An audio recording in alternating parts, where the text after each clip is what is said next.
Gabriel learns at last. Artık dersini alacak yani öğrenecek. Many times the cloud went and came, and many lessons it taught to Gabriel Grubb, who, although his back was very sore from the goblin's kicks, watched every scene with interest.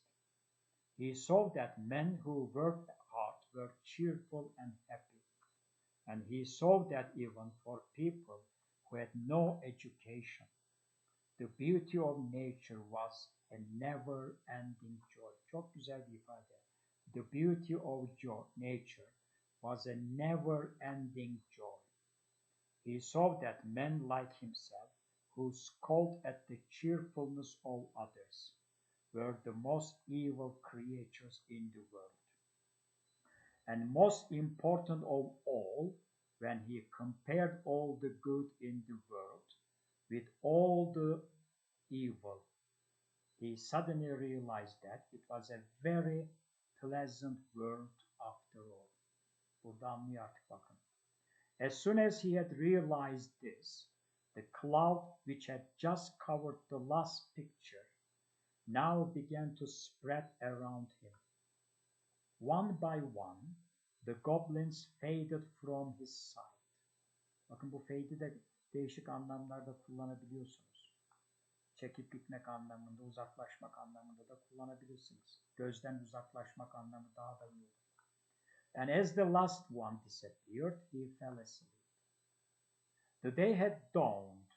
Dawn, bakın işte gün doğumu filan anlamında da kullandığımız gibi fiil olarak da kullanılıyor. The day had dawned when Gabriel Grubb awoke, and he found that he was lying on the flat tombstone in the churchyard.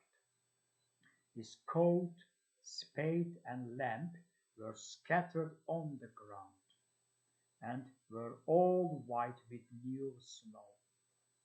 The stone on which he had first seen the goblin stood upright before him, and the grave which he had been digging the night before was not far away.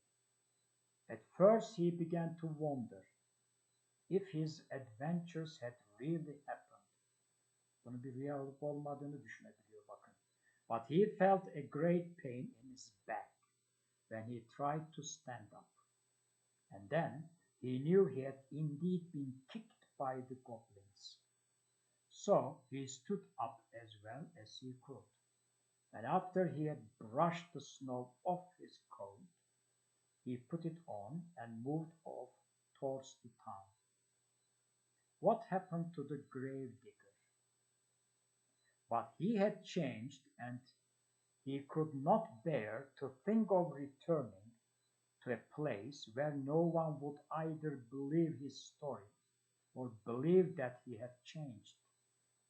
He hesitated for a few seconds, and then set off to look for some other place where men would welcome him, and children would not run away from him in fear. Artık burada tamamen değiştiğini gösteriyor bize karakterin. The lamp and the spade were found that day in the churchyard. At first, everyone had their own opinion about what had happened to the grave digger, but soon they all decided that he had been carried away by the goblins. Some people even said they had seen him flying through the air on a black horse, which was blind in one eye, and had the claws of a lion and the tail of a bear. Değişik bir yaratık yani, creature. After a while, this story was generally believed. In fact, after a few years, the people began to think the story was actual history, and that is the way they think of it even today. Evet arkadaşlarım, sizlerle bu dönem ve geçen dönem kısa öykü incelemeleri konusunda bir şeyler yapmaya çalıştık. Bu dönem tabii online dersler yaptığımız için daha çok konuları işlemiş olduk. Umarım dersimden zevk aldınız. Hem geçen dönem olsun hem de bu dönem olsun. Doğal olarak sizlere DBS üzerinden de final ödevinizi vereceğim. Ya bu hafta veya gelecek hafta içerisinde olacak. Bildiğiniz üzere veya haberiniz olmuştur inşallah 1 ile 14 Haziran tarihleri arasında finalleriniz olacak. Belki biraz sıkışacaksınız ödevleri hazırlama noktasında ama o tarihi kesinlikle geçmeyiniz, 14'ünü geçmeyiniz. Çünkü ayın 15'inden itibaren de bütünlemeler olacak. Belki dersimi alan üst sınıftan arkadaşlarımız olabilir. Bunlar belki tek derse kalacaklar. Bu açıdan kendi dersim için denesem de belki üst sınıflardan kalacak olanlar çıkacak veya varsa. Bu açıdan lütfen 1 ile 14 Haziran tarihleri arası belirtilen zaman içerisinde ödevlerinizi gönderiniz. Sonradan bahanelerin arkasına sığınan kardeşlerimiz oldular. Ödevler zamanı. Bunlara bir kere mahsus olmak üzere bir hak verdim. Fakat şeylerde vermedik onu vizeler için. O açıdan lütfen ödevlerinizi zamanında her bir hocanıza gönderin. Bu dönem böyle bitti. Geçen senede sizlerle metin inceleme dersini yaptık. Umarım her iki dersimi de sevmişsinizdir.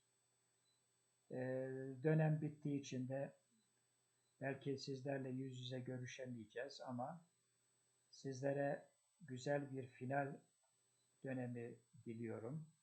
Akabinde şu musibet hastalık, illet daha doğrusu koronavirüs ortadan kalkar inşallah. Güzel de bir tatil yaparsınız. Gene buralardayız. Yeni bir dönemde inşallah karşı karşıya geliriz sizlerle. Sizlere güzel bir hafta diliyorum. Kendinize iyi bakın.